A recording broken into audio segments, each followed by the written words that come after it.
ప్రతినిధి చిరా రవి సిద్ధంగా ఉన్నారు. రవి, చెప్పండి, ఈ రోజు నుంచి నామినేషన్ల దాఖలు ప్రక్రియ షురూ అవుతోంది కాబట్టి ఖమ్మం వ్యాప్తంగా చూసుకుంటే నామినేషన్ల దాఖలు ఎలా ఉండబోతోంది? అదేవిధంగా ప్రధాన పార్టీలు ఒక ఎత్తు అయితే స్వతంత్రుల జోరు ఏమైనా ఉందా?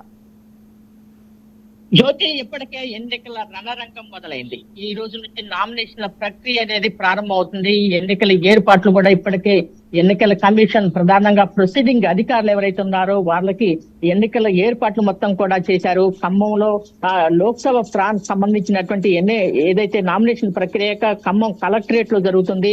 ఉదయం 11 గంటల నుంచి సాయంత్రం 4 గంటల వరకు జరుగుతుంది. అట్లాగే ప్రధానంగా ఖమ్మం లోక్సభ స్థానంలో ప్రధానంగా 2 నియోజకవర్గాలు ఏజెన్సీ నియోజకవర్గాలు ఉన్నాయి. ఆ నియోజకవర్గాల్లో మాత్రం ఖచ్చితంగా ఎన్నికల ఏదైతే 13వ తారీఖు సంబంధించినటువంటి ఏదైతే ఉన్నదో ఎన్నిక సంబంధించినటువంటి అది ఉదయం 7 గంటల నుంచి సాయంత్రం 4 గంటల వరకే ఎన్నిక ఉంటుందని చెప్పారు.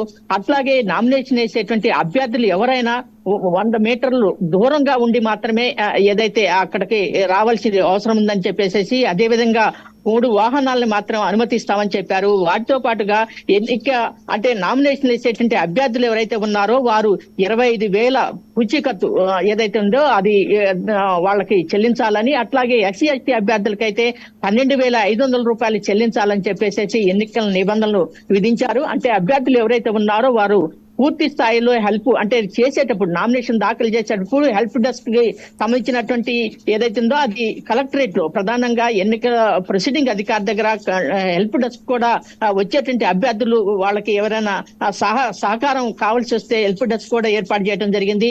వీటితో పాటుగా ఎప్పటికే ప్రధాన పార్టీలు ఏదైతే ఉన్నాయో బీజేపీ రేపు 19వ తారీఖు నాడు నామినేషన్లు దాఖలు చేసింది. బీజేపీ అభ్యర్థిగా ఆంధ్ర వినోద్ ఖమ్మం నుండి పోటీ చేస్తున్నాడు. దానికి కేంద్ర రక్షణ శాఖ మంత్రి ఎవరైతే ఉన్నారో తను ఇక్కడికి రానున్నారు. రాజ్నాథ్ సింగ్ ఏదైతే రేపు నామినేషన్ ప్రక్రియకి రానున్నారు. వారితో పాటుగా మొత్తం ఈ బీజేపీ ఇప్పటికే నియోజకవర్గాల వారిగా సమావేశాలు జరిపింది, ఇంటింటి ప్రచారం జరిపింది. తనకున్నటువంటి బలంగా ఏదైతే గతంలో తక్కువ ఓట్లు వచ్చినప్పుడు కూడా ఈసారి అంటే గెలిపే ధ్యేయంగా ఒక బలమైనటువంటి ఒక అభ్యర్థిని నిలబెట్టి ముమ్మర ప్రచారాన్ని ఒకవైపు బీజేపీ తీసుకుంది. రెండో వైపు ప్రధానంగా ఇప్పటికే 24వ తారీఖు నాడు బీఆర్ఎస్ అభ్యర్థిగా నామినేషన్ దాఖలు చేయనున్నారు. దీనికి కూడా ఏదైతే ప్రధానమైనటువంటి నాయకత్వం రాష్ట్ర నాయకత్వం ఇప్పటికే ప్రత్యేకమైన దృష్టి పెట్టింది. ఎందుకంటే గతంలో ఎక్కువ మెజార్టీతో గెలిచినటువంటి అభ్యర్థిగా నామనాగేశ్వరరావు ఉన్నారు. ఇప్పటికే 3 సార్లు ఆయన ఖమ్మం లోక్సభ నుంచి గెలుచున్నారు. అట్లాగే తను కూడా గెలుపుకి దగ్గరగా ఉన్నటువంటి పరిస్థితి ఉన్నది. ఏదైనప్పటికీ కూడా నియోజకవర్గాల వారికి కూడా బీఆర్ఎస్ ఇప్పటికే అన్ని నియోజకవర్గాల్లో సమావేశాలు చేసింది. భుజస్కంధాల మీద ఇప్పటికే ఏదైతే రాజ్యసభ సభ్యులు వద్దిరాజు రవిచంద్ర మొత్తం కూడా తను మొత్తం నియోజకవర్గాల వారిగా అన్ని నియోజకవర్గాల్లో గెలిపే ధ్యేయంగా మొత్తం నియోజకవర్గాల్లో పనిచేస్తున్న సందర్భం ఉంది.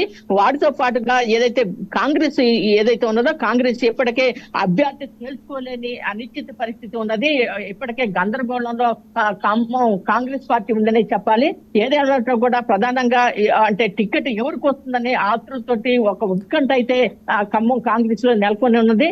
ఇప్పటికే కాంగ్రెస్ పార్టీ నుంచి ఒక 3-4 అభ్యర్థులు కూడా ప్రధానంగా పొంగులేటి శ్రీనివాసరెడ్డి తమ్ముడు ప్రసాద్ రెడ్డి గాని, అట్లాగే మల్లు నందిని, అట్లాగే రాజా అని బీవీసీ కంపెనీ సంబంధించినటువంటి అతను, వారితో పాటుగా తుమ్మల నాగేశ్వరరావు కుమారుడు, వీళ్ళందరూ కూడా పోటీ ఆశిస్తున్నారు. వారితో పాటు రాయల నాగేశ్వరరావు ఏఐసీసీ సభ్యులు ఉన్నారు. వీళ్ళందరూ కూడా ఎవరికి వస్తుందనేటువంటి ఆశగా అధిష్టానం ఎవరికి ఇస్తుందనేటువంటి చూస్తున్న సందర్భం ఉంది. వీటన్నిటి ప్రక్రియలో ప్రధానంగా ఖమ్మం జిల్లాలో ఒక వేడి ఒకవైపు అంటే బాణుడి వంటలకి ఏదైతే రాజకీయ పార్టీల వేడిగా ఏదైతే ఇప్పటికే అందరు ప్రచారం చేస్తున్న సందర్భం అయితే నెలకొన్నది. జ్యోతి, అయితే నామినేషన్లు ఈ రోజు నుంచే ప్రారంభమయ్యాయి కాబట్టి కాంగ్రెస్ ఎప్పటికీ క్లారిటీ వచ్చే అవకాశం ఉంది? ఇక బరిలోకి అభ్యర్థులను దింపే విషయంలో ఒక క్లారిటీ వచ్చే అవకాశం ఉందా? ఇప్పటికే ఏదైతే జ్యోతి ఇప్పటికే కాంగ్రెస్ అధిష్టానం దానికోసం పెద్ద ఎత్తున కసరత్తు చేస్తుంది. ఈ 1-2 రోజుల్లో ఖచ్చితంగా అభ్యర్థుల్ని ప్రకటించే అవకాశం ఉన్నది. ఆ అధిష్టానం ఇప్పటికే ఖమ్మం కాంగ్రెస్ సంబంధించినటువంటి ఇది గెలిచే సీటుగా ఉన్నది. ఎందుకంటే 9 మంది అభ్యర్థులు ఇప్పటికే ఎన్నికైనటువంటి వాళ్ళు 7 నియోజకవర్గాల అభ్యర్థులు మొత్తం కూడా కాంగ్రెస్ పార్టీ గెలుచుకున్నది.